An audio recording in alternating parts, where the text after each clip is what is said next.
Hi, my name is David, and I try to play guitar. I'm not very good, as you can tell. One day, I saw a video of blues great Joe Bonamassa getting very technical about his guitar amplifiers. For a guitar player, that guy really knows his stuff about amps. He inspired me to learn more.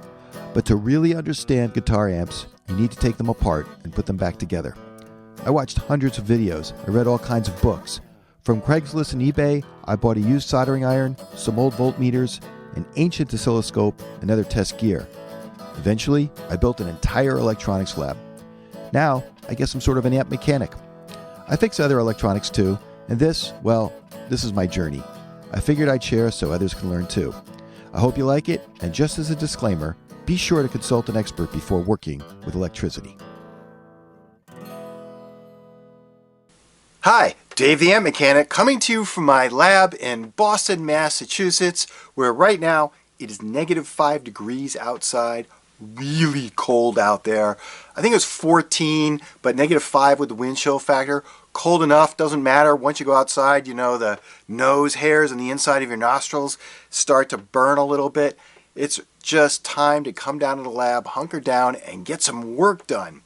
Well, today I was out and about visiting some friends, and one thing that happens when you have a lab like this one and friends with things that are broken is that they say, "Hey Dave, you know what? I've got this thing here that's not working. Maybe you can give it a look." And so I was at my friend Jeff and Bricka's house, and they like to do things like podcasts. And Jeff said, "Hey, wait a minute, before you go, can you take a look at this?" And so he brought out his Blue Yeti mic. Now this is a really common microphone that podcasters use. It's big, and it's got a USB interface, so you just hook it right up to the computer and you run. It's got a headphone jack so you can hear what you're saying. This is really sort of a nice little microphone here. Actually not little, it's kind of big. Anyway, he brought it to me and he said, one of the problems with this thing is that the USB connection has somehow come loose, and it might need the attention of somebody who's got a lab like yours with the soldering equipment and all that. So I figured, why not give it a look? We'll take it apart and see if we can get it working. Okay, so here is Blue's Yeti mic, and as you can see, it comes in a really nice mic stand. It's pretty big. This is a sort of microphone that you sit like on a desktop. It's omnidirectional, so it's going to pick up sound from a lot of different directions, and they're really good at picking up a broadcaster's voice if you are doing some sort of podcast or something. And what we have to do is we have to take it apart. So the first thing I'm going to do is pull it out of the stand here.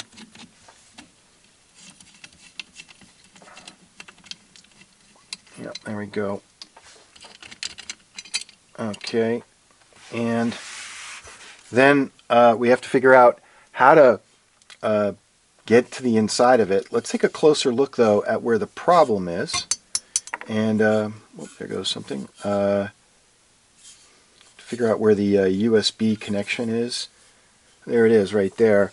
So I'm going to bring this in real close to the camera so you can see it. See right about there, and actually you can see that it's been fiddled with already. So I think Jeff figured out that he took it apart maybe and figured out that there was a problem, but he didn't have the tools to make it better. So what we have to do is you have to get to this component, and I've already removed these two screws while it was in the stand, thinking I could just pull it apart, but that's apparently not the case. So I think what I have to do is I have to pull these knobs off, and I don't know what's under there. Maybe this looks like you attach it to a mic stand, so there might be some more hardware under there that I have to unscrew. So let's first see if I can get these knobs off here. Pretty stubborn knobs. Oh, there we go. There's one. It's two. So far so good. 3.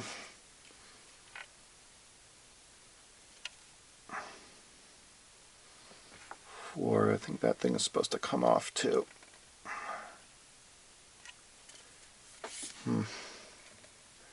We're not going to get the microphone off without pulling that off. So I don't have my pliers out just here yet, so let me see if I can yank that out with my pliers. Alright, got my pliers here. I don't want to hurt this. There we go. So let's put that back together so that we don't... There we go. Those things go together like that. Alright, so now presumably the case, this should come off. Still not budging. So we have to poke around in here and see if this little cap comes out or not. I think this is for this little threaded hole here is for the microphone stand. It's another way to kind of attach the microphone if you have a fancy stand. Let's see if I can get in here.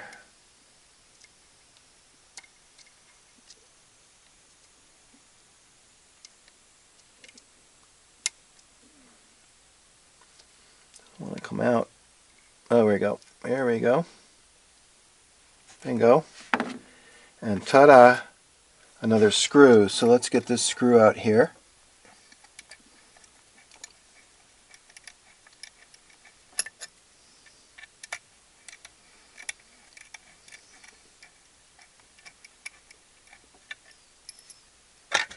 Whoop! And it just came apart. So that's good. Let me just get that screw so we don't lose that. Aha! The reveal. And there's what it looks like with the cover off. I'll bring it up closer to the camera so you can see it.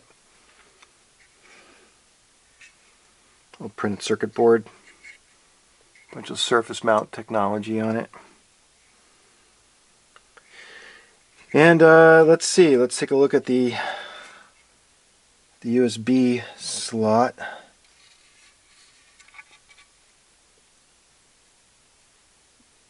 So it doesn't seem, I give it a real close look here. I don't know if with autofocus, it doesn't seem to be loose. So I half wonder if it's just not making contact on the... Oh, there we go. Well, I guess I should have spotted that from the beginning.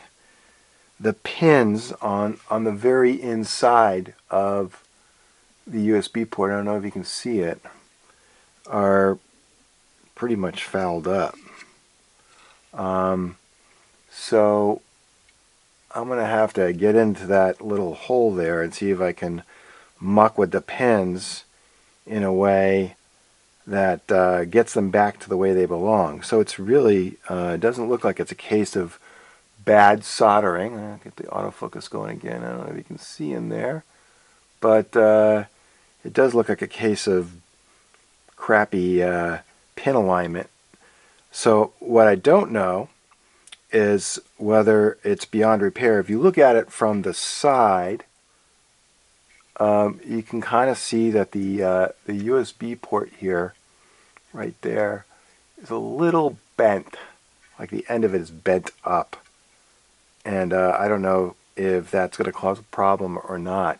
I think the good news is that I don't need to put it back in the case in its sheath, so to say, in order to test it. So I can play around with this while it's still out like that to see if I can get it working.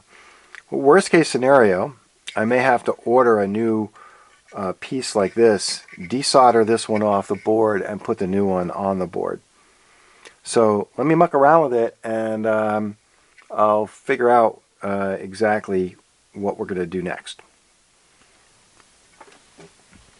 Alright, so here's an example of the part we're going to need. I don't know if you can see real close up here. I'm going to try to bring it in real close there. And you can see the pinouts. There's a whole pin structure on the inside of the mini USB receptacle. There's 5 pins in there. They're actually sort of mounted in a little bit of a piece of plastic or something like that to keep them stable. And that whole structure inside the one on the microphone is completely obliterated. Now, what this is showing is what the receptacle looks like. I think this is the one, or very similar to the one I need. If I go to the next screen here, you can see right there. I don't want to get the reflection of the light, but you can see that there's 5 pins on the bottom side of the receptacle, and then you have these 4 legs. So, it's impossible to know if this is exactly the one I need, but these 5 pins here looks like exactly the setup we have on the microphone. So let me get the microphone. Alright, so here's the microphone, and I don't know if we can get in close enough that you can see the I don't know if you can see in there really well. Let's see if we can get it to focus up really close. It's tough, but inside the micro USB connector, it's that whole apparatus is just gone. So now if we flip it on the bottom here, and you take a good close look at that, see if I get it up nice and close here, you can see that there are 5.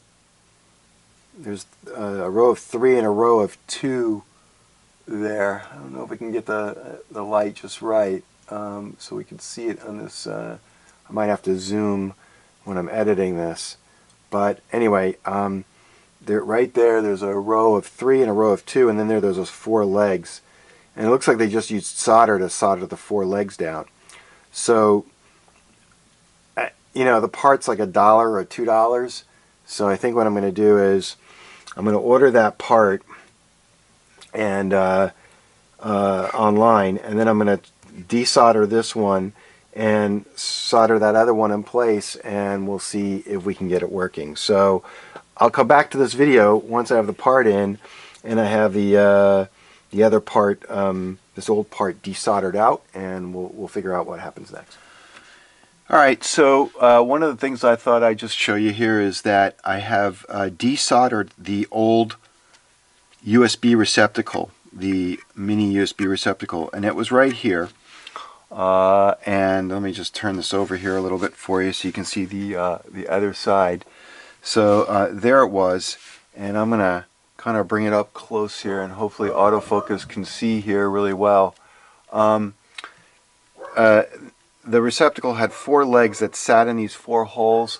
Those 4 holes really are just to secure the receptacle to the printed circuit board. What hopefully you can see there, it's kind of hard to see, but there's 5 tiny little holes, a row of 3 and a row of 2. You might be able to see it on the underside. I'm not really handy at this little tiny, working with these little tiny solderings. So this is like really the first time that I'm doing this. I'm going to get up close here. And you can see those 5 holes right there. And we can see them. Those are the holes that I have to slide the pins of the new receptacle through and solder. And one of the challenges for me personally will be soldering them in a way that I don't short 2 pins out together. You can see that the here's my finger, so the distance between each of those little holes, those through holes, is like very microscopic, just tiny there. So the odds of making a mistake with the soldering iron are pretty high with me. But I've found the new part that fits in here. In fact, if you go on eBay, the receptacle is literally listed as a replacement receptacle for a Blue Yeti mic. So I'm pretty excited about that. I've ordered the part. It was like about $8. Actually, you get two for $8. I couldn't order just one. So hopefully I'll get that in, and we'll be able to attach it here and solder it up without having too many problems. I'm hoping. We'll see. And I'll report back to you once I get the part in. I'll show you the part and how it's going to fit together. Alright, here's the replacement USB jack. You probably can see there's some pins there. I'm going to try to keep this right in the center of the camera there because I'm focused on the center. There's the input area, which is in a much better shape than the old one. The only problem with this particular replacement USB jack is that it only has two legs to attach it to the printed circuit board. Let's see if we can get that back in there. Yeah, and as opposed to 4. So I'm just going to have to work with what I've got here. Hopefully you can see those pins there. So there's 5 pins, 5 little tiny pins. And when I ordered these from eBay, I got 2 of them. So the other one, I went ahead and I did the best job I could attaching it to the board. So let's get the microphone out over here and see if you can see my handiwork. So there's the USB jack attached to the board. We're looking at the top side, but let's look at the bottom side. Okay. Now, I don't know if you can see here. Other side, nope, this side. Right there in the center. That way you get good focus. I'm not really an expert at working with solid state and these little tiny solderings. I mean, the holes were super tiny right there. But I did the best job I could. There are the 2 legs. Those 2 solder globs are the legs that are holding the USB jack to the board. And it took me a few tries before I got the solder into the hole in a way that kind of held it in place. So that solder is not even for an electrical reason. It's just there to hold the darn thing in place. And there were the 5 pins coming through the tiny holes. And I had to do the best job I possibly could because my collection of soldering tips that go on my soldering iron, none of them are really tiny. So I took one of the bladed tips and turned it on its side to get at those little tiny pins in the holes, the pins in the holes.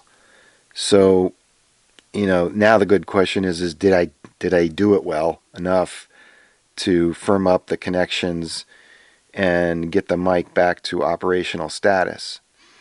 So what I'm going to do here is let's put this down, and it's a standard USB. I'm not going to use the cable that came with it because I'm worried that maybe that was part of the problem.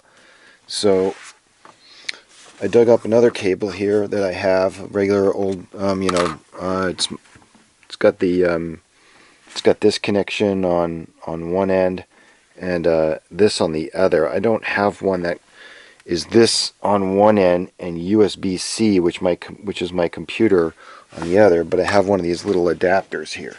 So to zoom back out a little bit here, and so I can convert down to USB-C, which is the input for my MacBook. So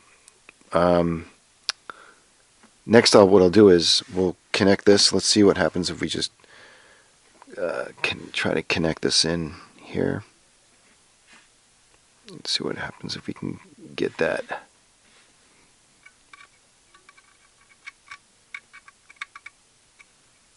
Okay, so it goes in nicely, and I didn't break the jack off.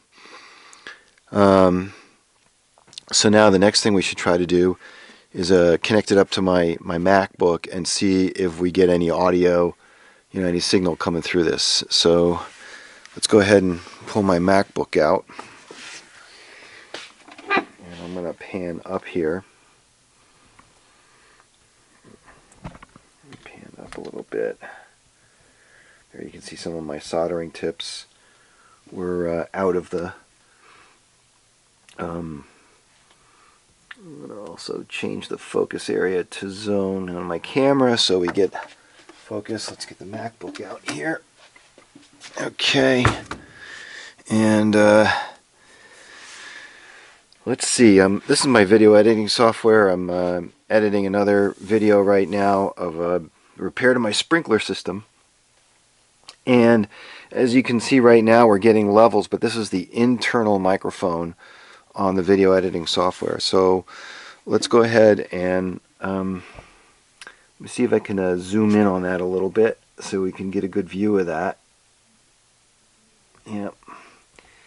And we'll zoom in some so you can see that right now internal microphone is selected. It's the only microphone available in the system right now. So if we do that, we only get that internal microphone. So presumably if I plug this in and I've done the job well, then the microphone will show up as an alternative microphone. So let's see what happens here.